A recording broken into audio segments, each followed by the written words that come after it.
There's a public service announcement. So Eileen wants to make a statement. She will not be at the front answering questions today, but she does want to make a statement before we begin. Go ahead. Thank you very much to the organisers for allowing me here to speak tonight. I am a registered candidate for the Pickering Ward 2 seat. I have withdrawn from the campaign to give way to ensure a better chance for a woman to win my seat.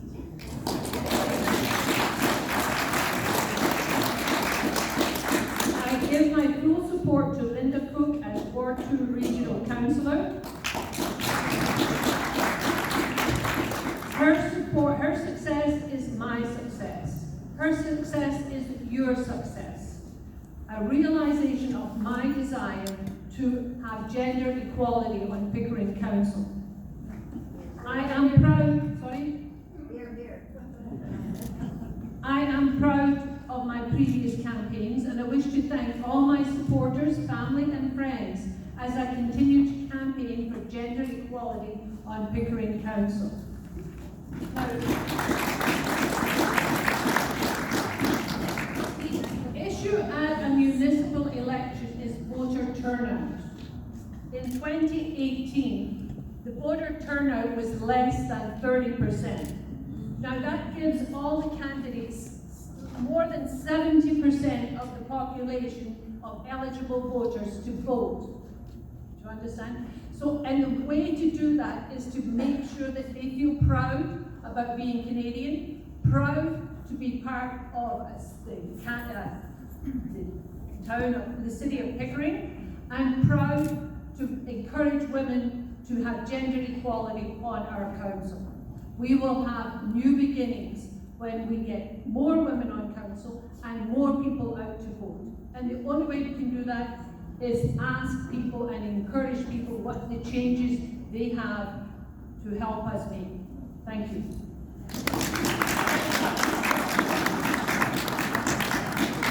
Thank you, Eileen. We'll now proceed with questions for the regional councillor, Reverend Michelin. Michelin, I'm thinking Tires, I didn't want to say that. But anyway, Michelin Tires, Walton will be asking the questions. Thank you. Thank you. Okay, so we will start first with an introduction of the three candidates. Welcome. We did draw your names, so we'll be going in order. And you have 2 minutes for your introduction, starting with Gary. Hi, I'm Gary Strange, and thank you all for being here. It is so great to see such passion for this election. Connie and I have lived here for 30 years. We raised our daughters here, in our neighborhood, which is also your neighborhood. And I don't just live here, I also work from Ward 2. So I have a real 24/7 feel for our area and our place in Durham Region. I'm running for regional councillor because serving is what I do. The Ajax Pickering Board of Trade, the Rotary Club of Pickering, the Pickering Easter Parade, the Pickering Museum Advisory Committee, and I am currently the Vice Chair of the Durham West Arts Centre Foundation. These commitments give me a greater understanding of what makes this community so great. I kicked off my campaign on June 10th, and I haven't stopped knocking on doors since. Thousands and thousands of them. My favorite part of campaigning is meeting the people in my neighborhood. I've reconnected with many folks from my 2018 campaign, and the heart-to-heart chats that have let me know that we all share the same concerns and where our priorities need to be. We must preserve the unique charm of the many neighborhoods of Ward 2 to ensure that what attracted all of us to live here makes us happy to stay here. Infrastructure to support future development is key.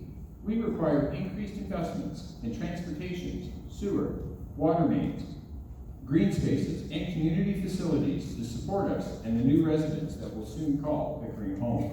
Finally, we need a people place. That's why I fully support the city center vision with a performing and visual arts center, a senior and youth center, and an expanded and modernized central library in our downtown.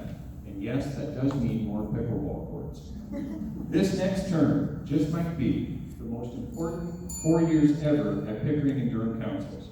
Our neighborhood deserves a strong voice and a proven advocate to make sure your voice is heard. It would be my honor and privilege to serve the residents of Ward 2 as as the next regional council. Thank you. Thank you. Next, Linda. Hello, good evening. Thank you. My name is Linda Cook. I was born and raised in Bay Ridges in Ward 2. I have lived and raised my family here for more than 40 years.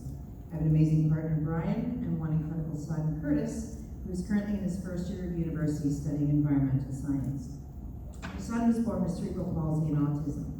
We bore these challenges as an opportunity to create our best lives and find a way to share our experiences and use our voice to advocate for others.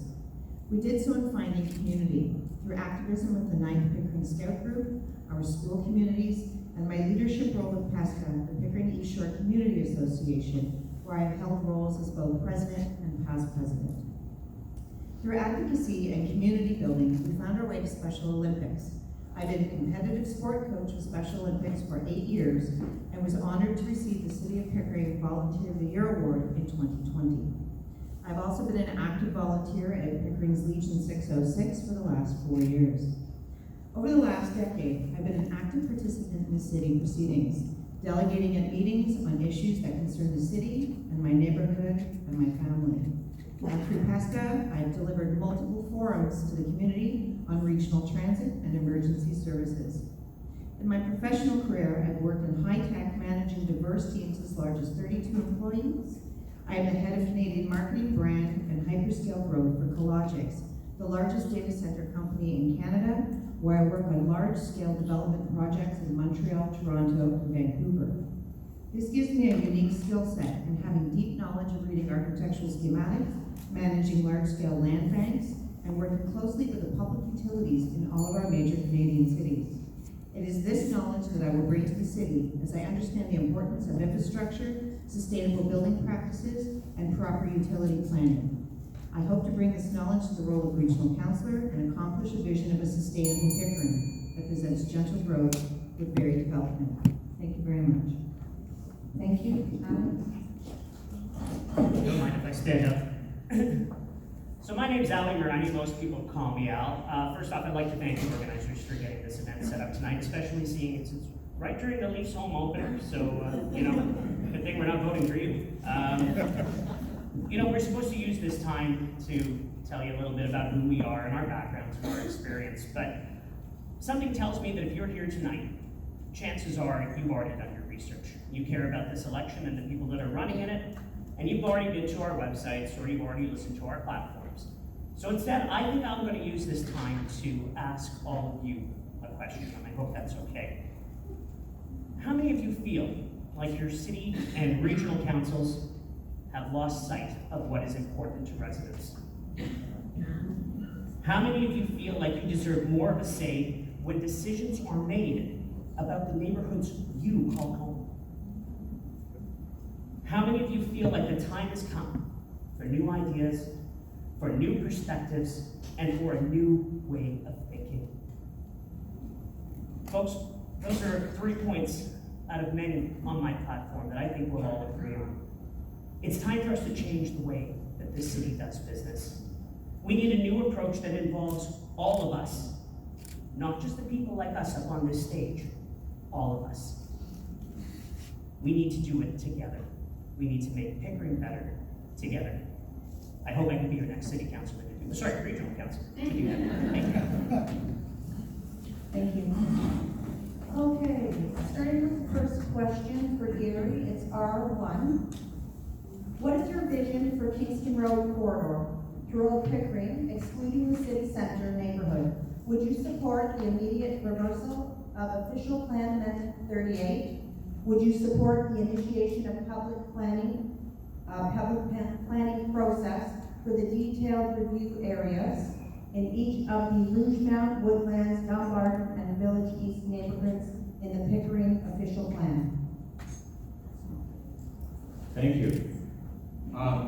No, I will not support repealing OPA 38 because I think the city has spent far too much money on appeals and legal fees, and I don't want to put us through that again. I prefer to focus on amending the bylaws that will support OPA 38 and a vision for Kingston Road and the intensification that we know is coming. And I do not believe that any envisioning exercise should exclude the city center because this is one city It's our downtown. We get one chance to get this right, and the city center should be our hub. Enacting the bylaws will allow us to ensure that our existing neighborhoods are being protected. It is the number one concern I've heard at every door I've been to. I don't want to look out of my kitchen window and see a 50-story tower staring at me. I don't want to be in my garden and look over my fence and see somebody on the balcony with binoculars. No, it's enough. But with the right bylaws, we can make it right. We can put it in the right places. We have to intensify. If we don't do it, the province is going to do it for us. Many years ago, I participated in a visioning exercise that I would like the next council to do again. You may remember when you went to City Hall, you saw that little model with all the plasticine high-rises. It gave you a really good sense of what was coming. We need to do that again. We need to get people in there, and not just one or two people, but you, the stakeholders, the people that live here, the people that pay for this city. I would like to see the citizens, I would like to see the elected officials, I'd like to see the planning experts, so we get it right. That's why I do not support the repealing of OPA 38. Linda, R2. Residents have reported difficulty, especially with north-south bus travel to and from Kingston Road and between neighborhoods. How would you improve bus transit in Pickering? Thank you, Ms. Lynn. This is a very important question for us right now, particularly at this time. Our bus transit system needs to change. I think we all realize that. Particularly as we grow and we realize the major developments in Seaton and along the Pickering Road corridor, and as well as the innovations corridor that is planned. This will only continue to put pressure on our existing system. We need a system that is accessible for residents, that links up and connects to other major transit systems that surround our city. And by accessible, I mean it needs to be accessible for all walks of life. That includes affordability in transit. Our transit system will become increasingly relied upon as a means to alleviate gridlock and congestion as our city grows. This means planning for major influx and recognizing where the growth patterns are going north and south, particularly with Seaton and the jobs planned to be created within the innovation corridor. How do we do this? This becomes a partnership with the region and the other transit providers, developers, and the community. Yes, developers. They need to be a part of the solution as well. The community needs a voice in this development in our transit system. We need to listen to them. They're the ridership, and they're the ones who are using it. There are other alternative means that can also be included in this planning mix, such as carpooling options, bicycle lanes, both which affect the planning of bus routes, both current and future.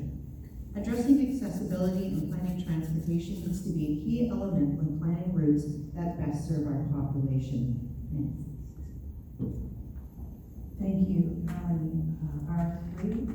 Many Pickering residents devoted extensive time and effort over several years to develop the vision and plan for our nautical village, included in the Liverpool Waterfront Node Development Guidelines. Will you ensure that all future development south of Commerce follows these guidelines? Well, I know this one's really important to you, especially considering where your business is. Yes, I definitely would.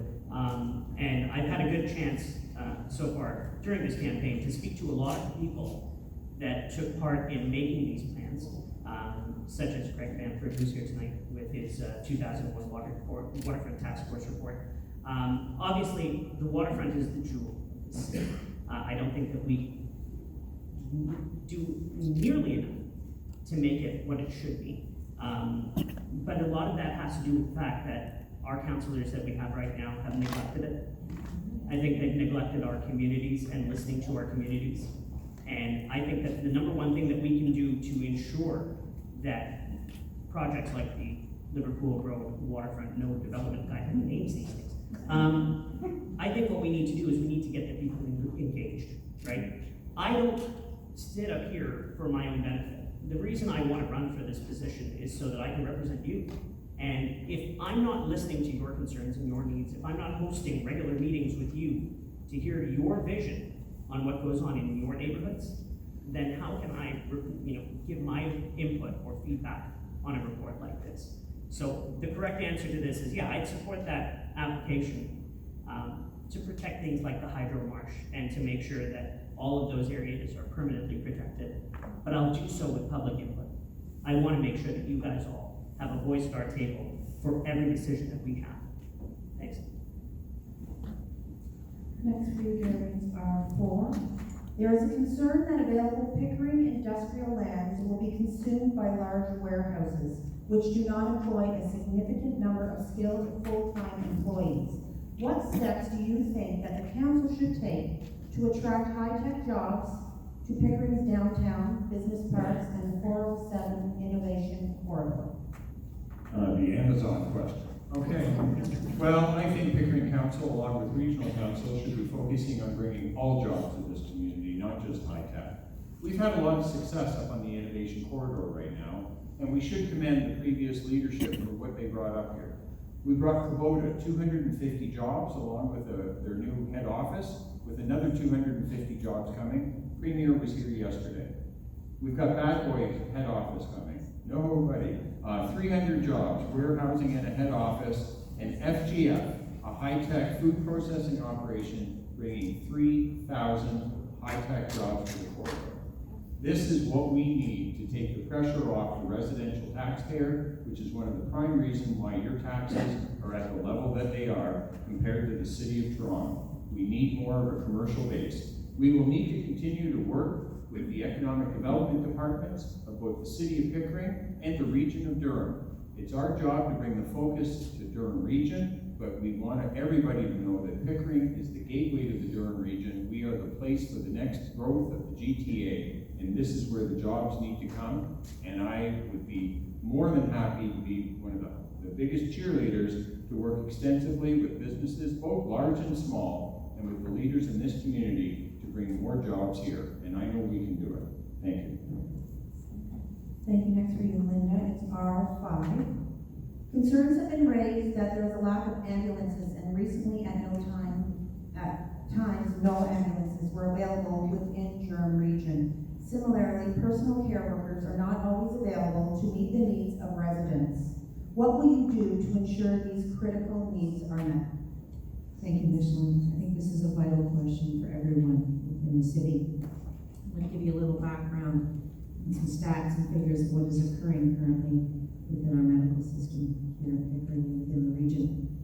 People who call for an ambulance right now have to wait longer for one to arrive. Healthcare staffing shortages and recent temporary emergency room closures slow down our emergency services response. Ambulance offload delays when paramedics wait in an emergency department for a patient to be transferred to the care of a hospital are tying up paramedics for longer and longer, preventing them from responding to calls during that time. Offload delays of 1 to 2 hours were previously considered extreme, but now some patients and paramedics are waiting up to 15 hours to offload a patient. Ontario's healthcare system faces pressures due to the challenge of maintaining the required staffing levels in our post-pandemic reality.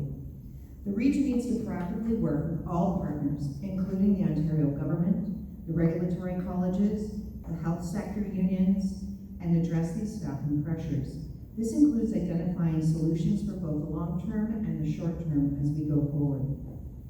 Earlier this year, the Ontario government issued a memo to emergency services telling them to consider having paramedic crews attend to more than one patient at a time in ERs. This is something that is known as batching patients, so that paramedics could learn to serve more quickly. The 2020 report from Ontario's Fairness Commissioner found that 14,633 internationally educated nurses were actively pursuing a license at the Ontario College of Nurses. That same year, just over 200 applicants were fully registered. This means that we have a growing backlog of applicants in our queue of nearly 26,000 available nurses. These are staggering figures. So what is the solution?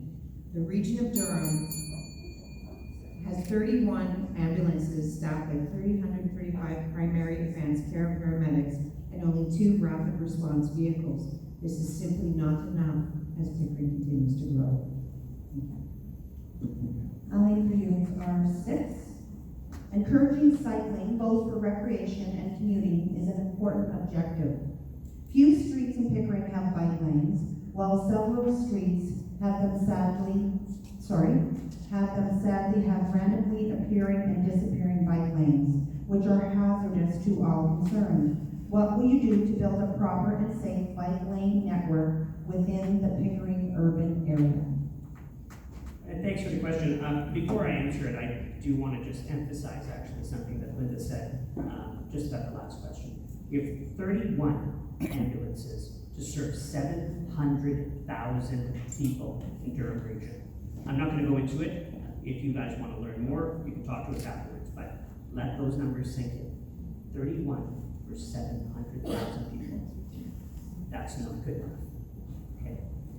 With regards to bike lanes, obviously, you know, anybody that's walking on the sidewalks, especially on Kingston Road, for example, knows that we have these bike lanes that were installed at great expense to the city. And if you are like me and you have a dog and you walk along with your dog, you'll often be dodging cyclists who are using the sidewalks instead of the bike lanes.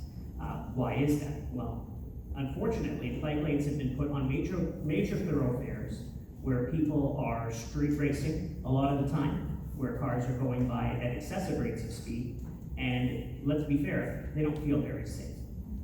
So my approach would be a little bit difficult to explain in only 2 minutes, but I'll try my best. If any of you have ever been down to Lakeshore Boulevard, downtown Toronto, you'll see what they've done with their bike lanes. They've set them off the road. They've put separate asphalt sidewalks that are there specifically for cyclists. This protects them from motorists, and it separates them from pedestrians. I think that's a great idea. However, I have to preface that by saying my preference, of course, is to widen our roadways so that we can alleviate the traffic concerns that we have in the city, because it's getting out of hand. But it would be an option for us to explore, because I think that would be the only way that we could safely allow cyclists, pedestrians, and motorists to occupy the same space. Thanks. Gary R. 7. There is concern that discussions and decisions at regional council meetings go largely unreported to the local constituents. Each Ajax regional councilor provides a report back to Ajax Council monthly on regional council activities as part of the Ajax local council agenda. Are you in favor of implementation of a similar measure in Pickering?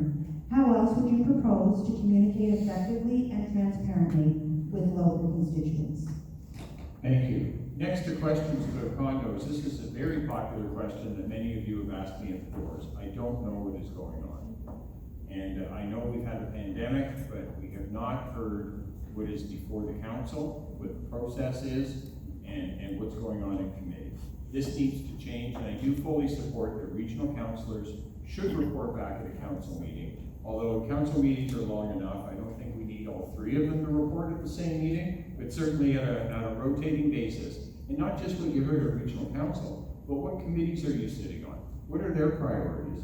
What are we hearing on the different committees of the region that probably very few of you in this room could even name? So no, resident communication is key from any of your elected officials. And in Ward 2, I would suggest to you it has almost been non-existent. In my time of living in Maple Ridge since 1997, I have not received a single newsletter from any of my councilors. There has not been any neighborhood meetings. We don't know what's happening that impacts Ward 2 at either the city or the regional level. The pandemic has given us a great opportunity to use technology. I see tonight by the fact we've actually got standing room only for a question and answer, which is fantastic. You're interested. You want to know what's going on. Why can't we do these as regular meetings, whether they be in person or Zoom? And isn't it nice to be at an in-person meeting again? My goodness. So, what would I do? I would have neighborhood meetings for Bay Ridges, Glendale, and Maple Ridge, at least once a year. The first meeting would be before the first budgets that I would be asked to look at, where I could actually lay out the priorities to you and let you know what our choices are. I've heard at the doors what many of you said, I'm paying too much in tax. However, we have issues with the priorities we have to support. I would also review and disclose all development projects before the city, where they're at, who the applicant is, what the stage is, and when you can participate. Resident communication needs a serious upgrade. Thank you. Linda R. 8. Will you support and push for more home care staff at the provincial level for inpatient homes with a minimum of 4 hours per day to assist family caregivers? Yes, of course I would. This is a subject that is particularly personal to me. I'll share a quick story. Part of my story includes providing primary care for a loved one who's dying from Lou Gehrig's disease. If you've ever had to endure the living grief of watching someone young and vital wither away, you will understand the need to push for more home care staff hours to assist families and caregivers. In Ontario, publicly funded home care falls under the jurisdiction of the Ministry of Health and Long-Term Care, which provides stewardship to our healthcare system. In April of this year, the province announced that it would spend $1 billion over the next 3 years to support home care, which will help roughly 700,000 families in the province. Allowing patients to receive the care they require in the comfort of their home does two things. It alleviates the pressure on our hospital system, and more importantly, it preserves dignity. The 4 hours per day to assist a caregiver is great if you can get it. And if you don't get it, you may only get a portion of it in tiny blocks of time. It's simply not enough. If you've ever been in a terminal or a long-term care situation, this 4-hour block of time for support is crucial. It's respite. It's that minute that you get to breathe, maybe do something normal like have a shower or eat a meal, actually sitting down. When that block of care you've been given is up, you start the process again, and you wait, and you wait, and it seems like an eternity. It is not acceptable. Home care is a lifeline to both the patient and the family. It should be noted that in our post-pandemic reality, the Ontario healthcare system lost over 3,000 nurses, hundreds of skilled therapists, and thousands of personal support workers. I can assure you that working with our regional and provincial government is a priority for me. The issue is larger than just pushing for more home care. It's about recovery of our healthcare system. We need those skilled nurses and therapists and PSWs back. What is being done to incent them to return, and what is being done to encourage new skilled staff to enter our system?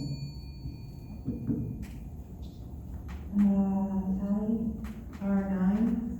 This question is from a Nautical Village merchant.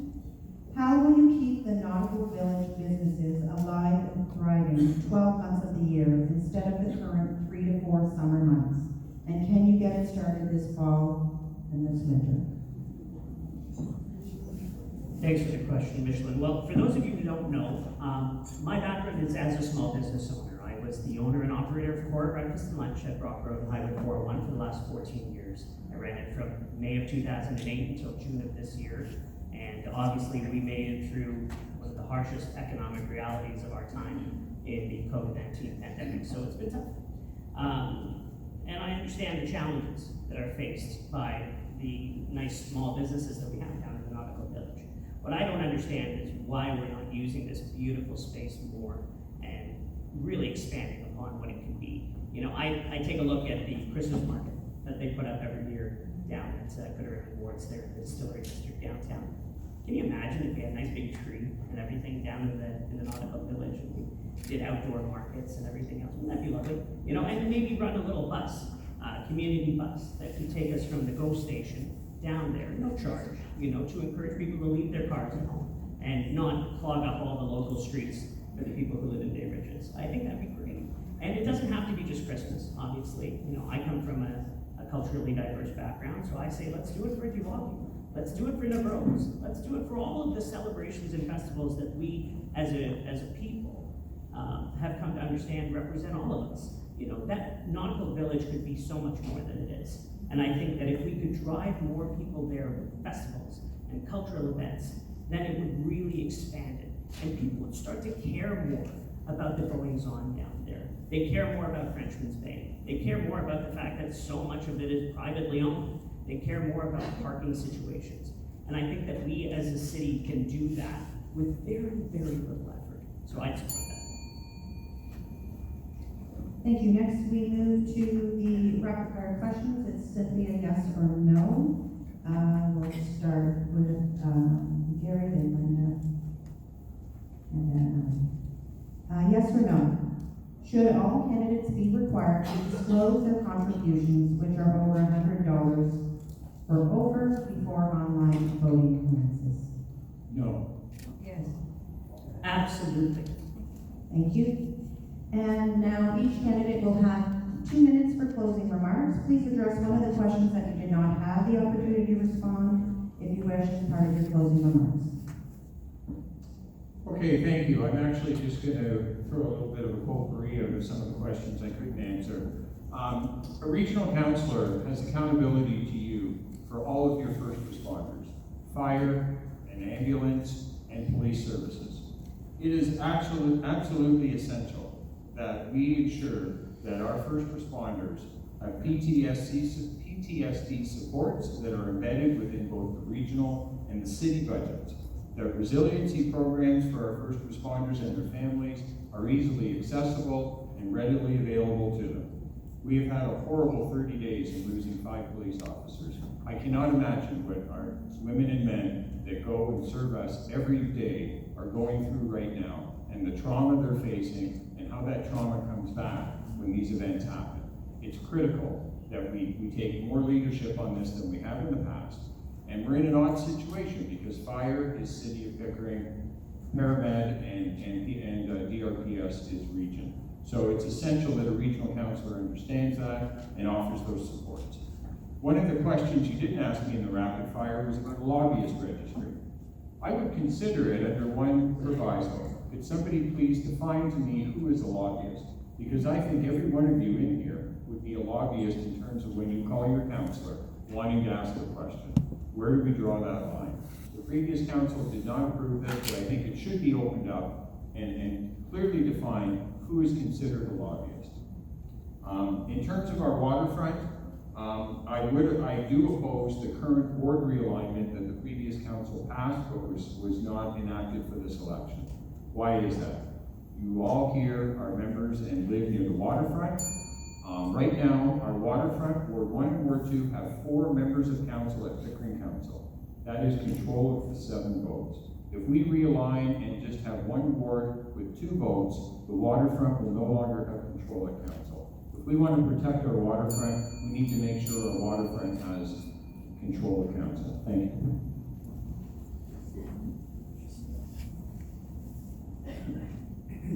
And thank you. I'm going to go with R4, which is the question regarding what steps do you think that council should take to attract high-tech jobs in Pickering's downtown business parks and the 407 Innovation Corridor. And I'm going to give this one to the city for free, because this is what I do for a living.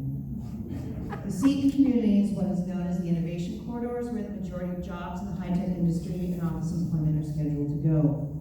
As I understand it, the city is currently reviewing the recommendations of the sector and on the study that they commissioned to determine which industry sectors are appropriate for investment in Seton. They also put together an investment response team to work with the province to ensure new development on these lands will produce highly skilled, well-paying jobs.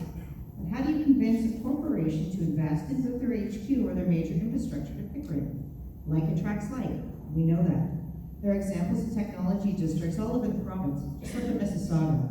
That requires incentives, tax or otherwise. A great example of attracting innovation can be found in Montreal at the Technopark Montreal. Companies like my employer, 3M, GE, and Hewlett-Packard are all a part of the Technopark. What did Montreal do right? They marketed it to attract life science companies, along with innovative tech companies and emergency pharmaceuticals. They created a growth accelerator model that now employs more than 6,000 people at 125 companies in one single campus. They offer a work, live, play model with a bike path, running and walking trails, and sustainable transportation. That's right, sustainable transportation to get to work. How do you get all of these people to the Technopark in an environmentally friendly way that reduces gridlock and commuter headaches? Simple, make it easy. Dedicated cycling routes, dedicated electric car lanes, and carpool busing. They also provide amenities for their employees and a dedicated